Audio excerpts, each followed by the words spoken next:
Assalamualaikum warahmatullahi wabarakatuh dan salam sejahtera kepada Ustaz Zulkifli bin Muhtar.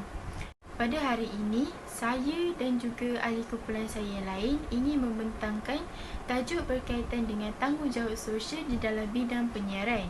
Sebelum itu, izinkan saya untuk memperkenalkan diri dan juga ahli kumpulan saya yang lain. Nama saya Nurul Ain Natasha binti Isyam sebagai pembentang 1. Pembentang kedua adalah Nurul Akilah binti Muhammad Rosdi. Pembentang ketiga adalah Nur Syarina binti Azhar. Dan yang keempat adalah Nur Fatihah binti Muhib. Tanggungjawab sosial adalah saling menasihati dan memberi teguran antara satu sama lain untuk menjaga kebaikan dan kemaslahatan bersama. Allah juga telah berfirman, "Hendaklah ada di antara kamu segolongan umat yang menyeru kepada kebaikan, menyeru kepada makruf dan mencegah dari yang mungkar. Dan mereka itulah orang-orang yang beruntung." Surah Al-Imran ayat 104. Okey, di dalam pembentangan ini kami akan menerangkan tentang peranan, kepentingan, kebaikan, keburukan dan juga contoh-contoh tanggungjawab sosial di dalam bidang penyiaran. Okey, yang pertama adalah peranan. Peranan di dalam bidang penyiaran Islam terbahagi kepada 5. Yang pertama adalah muadib, yang kedua adalah musadid, yang ketiga adalah mujadid, yang keempat muwahhid dan yang terakhir sekali adalah mujahid. Okey, yang pertama adalah muadib. Hal ini adalah kerana penyiaran Islam memberikan maklumat yang benar dan sahih yang berlandaskan sumber Al-Quran dan juga As-Sunnah. Namun begitu, tugas para pendidik yang dipikul oleh mereka hendaklah berlandaskan syariat dan ajaran Islam yang syumul. Seterusnya adalah penyiaran Islam juga berperanan sebagai ejen informasi ataupun musadid. Musadid berperanan sebagai penghalang ataupun dinding bagi menangkis maklumat yang disalah tafsirkan oleh sesetengah pihak barat. Jadi tugas penyiaran Islam ini adalah amat berat dan mereka juga bertanggungjawab untuk meningkatkan kefahaman masyarakat Islam ataupun masyarakat bukan Islam supaya tidak berlakunya perselisihan faham tentang agama Islam. Okey, peranan penyiaran Islam yang ketiga ialah penyiaran Islam ni berperanan sebagai pembaharu iaitu mujadid. Okey, di mana ia merupakan penyebar fahaman pembaharuan akan pemahaman dan pengajaran amalan Islam. Sekiranya ada fahaman baru mengenai ajaran Islam, mujadid ni yang akan sebarkannya.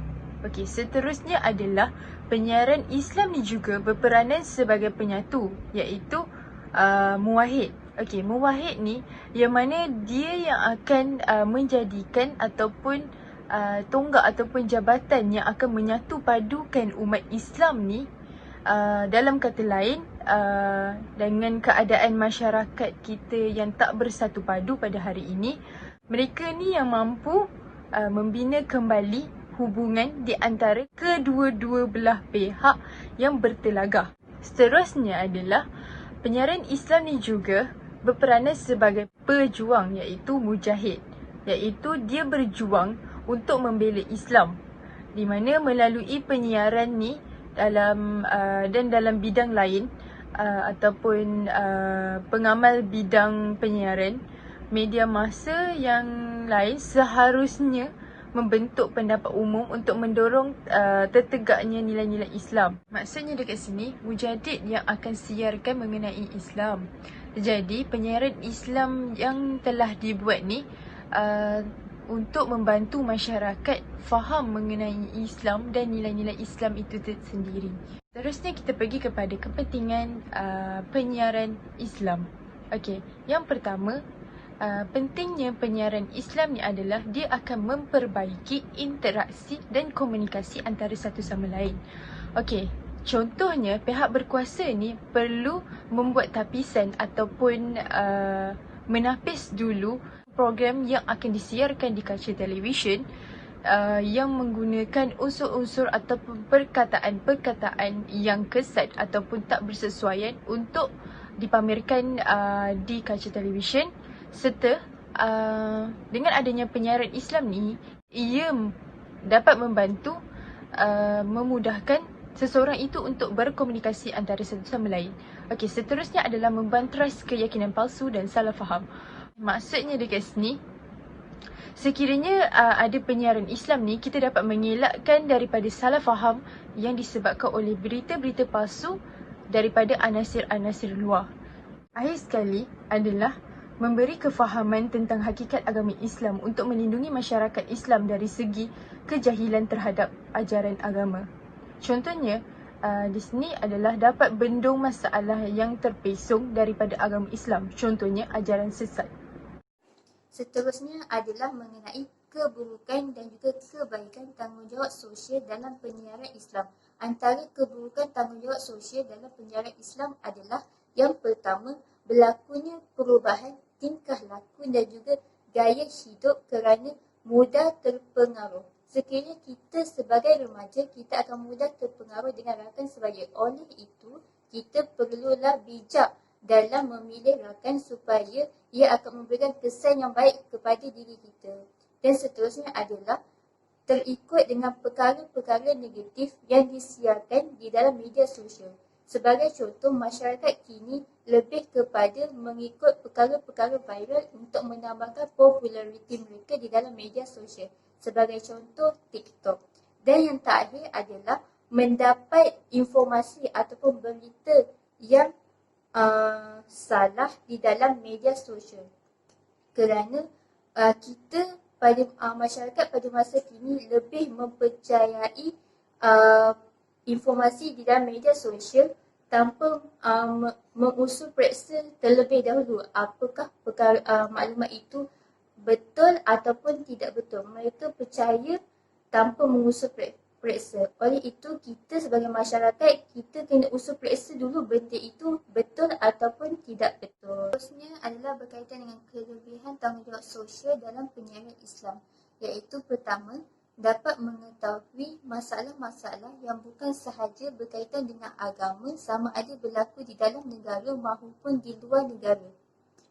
Hal ini demikian kerana media sosial dan juga media elektronik seperti televisyen dapat membantu masyarakat mengetahui dengan lebih lanjut berkaitan dengan isu semasa yang berlaku di dalam negara dan juga di luar negara. Seterusnya, yang kedua adalah dapat mengajak masyarakat supaya lebih mengenali Islam dengan lebih dekat melalui media sosial.